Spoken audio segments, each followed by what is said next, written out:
Good afternoon, everybody. Hell's Unicorn here once again, and I am doing yet another reading of my favorite batch of lovable, idiotic, whack job know-nothings over at truthout.org. And I am going to be reading this article just to give all of you, my fellow Ron Paul supporters, an idea of exactly what it is we are up against here.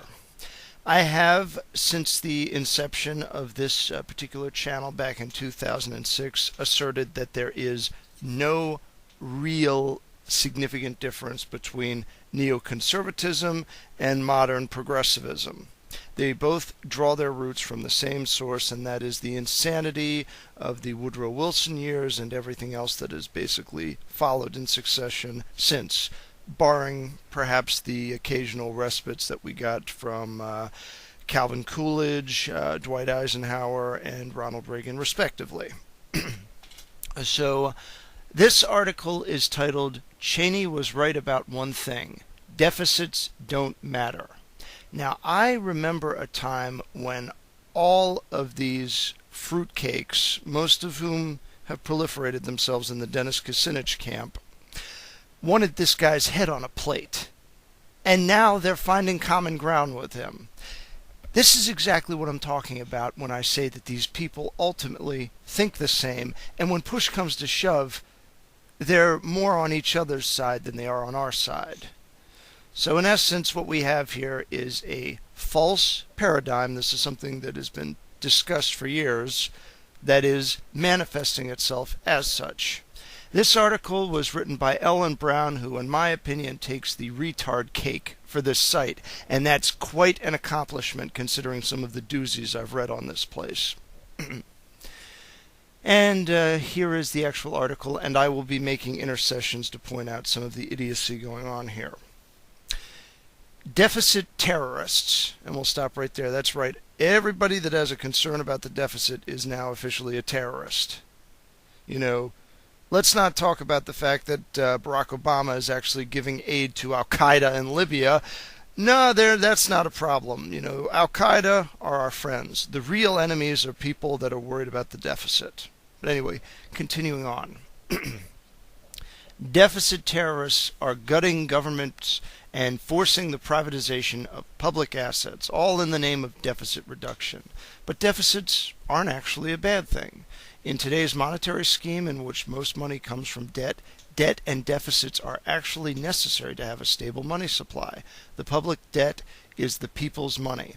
This is a perfect credo of the superstitious religious faith that is Keynesian economics. Anyway, continuing on. Former Vice President Dick Cheney famously said, "Deficits don't matter." A staunch Republican, he was arguing against raising taxes on the rich, but today Republicans seem to have forgotten this maxim. They are bent on stripping social programs, privatizing public assets, and gutting unions, all in the name of deficit reduction. And I'm going to stop right there again. The reason why Cheney said deficits don't matter is because we were running deficits on our foreign policy and all of the wars that we've been involved in. And of course, the same people on this site that were decrying deficits because they were being spent on guns now apparently have no problem with it whatsoever, because the guns are in their hands now. They are in charge of the presidency and basically 2/3 of the government. Anyway, continuing on. Worse, Standard & Poor's has now taken up the hatchet. Some bloggers are calling it blackmail. This private for-profit rating agency with a dubious track record on its own is dictating government policy, threatening to downgrade the government's long-held AAA credit rating if Congress fails to deal with its deficit in sufficiently draconian fashion. And we'll stop right there again. The government has been run by General Electric and General Electric and Goldman Sachs for the past 3 years. And these people are bitching about Standard & Poor's, somebody that actually provides actual discernible data regarding the current trends in our economy. Yeah, this is beautiful.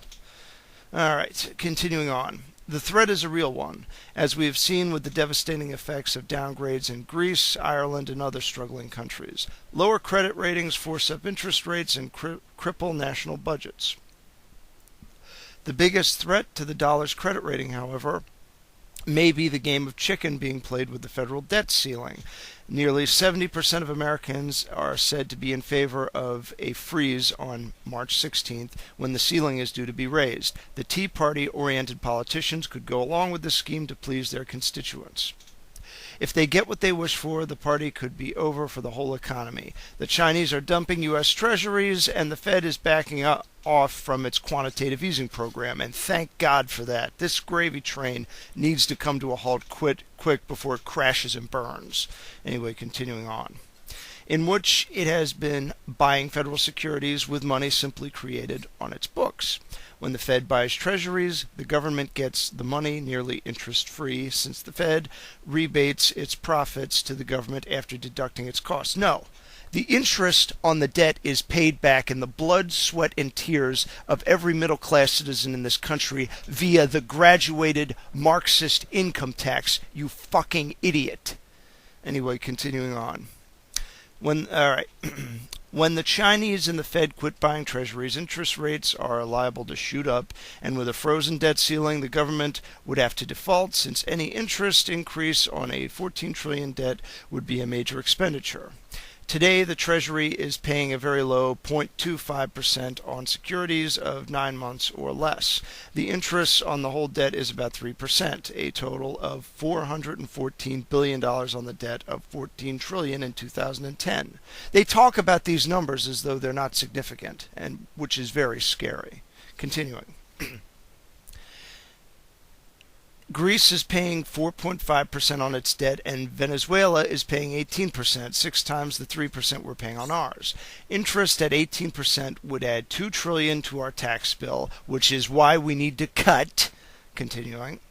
That would mean paying 3 times what we're paying now in personal income taxes, and boy would these people love that. Boy would they love that when you listen to the way they talk. Continuing. Just to cover the interest. There are other alternatives. Congress could cut the military budget, but it probably won't. Hey, I'm in favor of this, but you guys are not, because you're supporting a president who is ballooning the military budget with new foreign wars. Anyway, continuing. It could raise taxes on the taxes on the rich. I am so tired of hearing about taxes on the rich. When they say raise taxes on the rich, you want to know who they're talking about? They're talking about people that own small businesses that make between $50,000 and $200,000 a year, and maybe in gross income you're going up to maybe $500,000 to $1 million a year. The people that they're not touching, the actual real wealthy people, such as the chairman of General Electric, who pays no taxes and who owns a significant portion of the mainstream media. No, we're not going to touch those people. We are just going to concentrate on those greedy little small business owners with their greedy little $200,000 a year net incomes, many of which is used to pay employees. Unbelievable. Unbelievable. These people are certifiable. Anyway, continuing on. But that probably won't happen either, and thank God for that. Okay, continuing. A third option is to slash government services, but which services? How about Social Security? Do you really want to see grandma panhandling? Oh, I love that image, grandma panhandling. Tell you what, to make it all better, I'll buy the pan for her to handle it. How about that? Anyway, continuing on.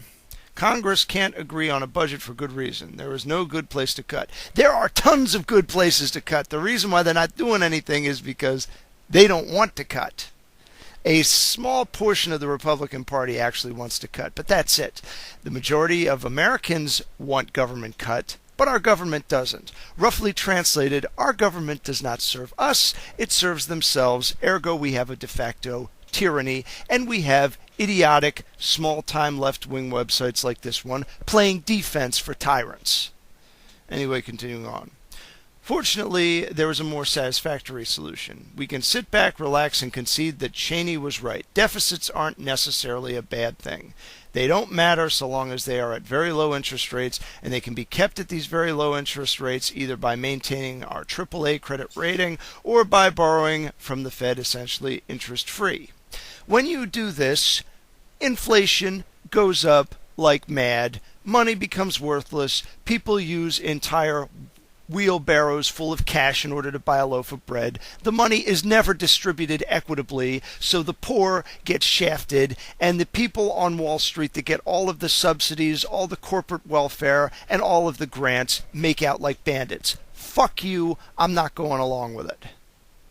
Okay, and then there's this whole section that I'm not going to read called the yin and yang of money, and they give this defense basically saying that Japan is fine because they have, quote unquote, a Keynesian deficit spending model aimed towards, actual quality of life increases. I'm going to actually just read an excerpt of this so you can hear this.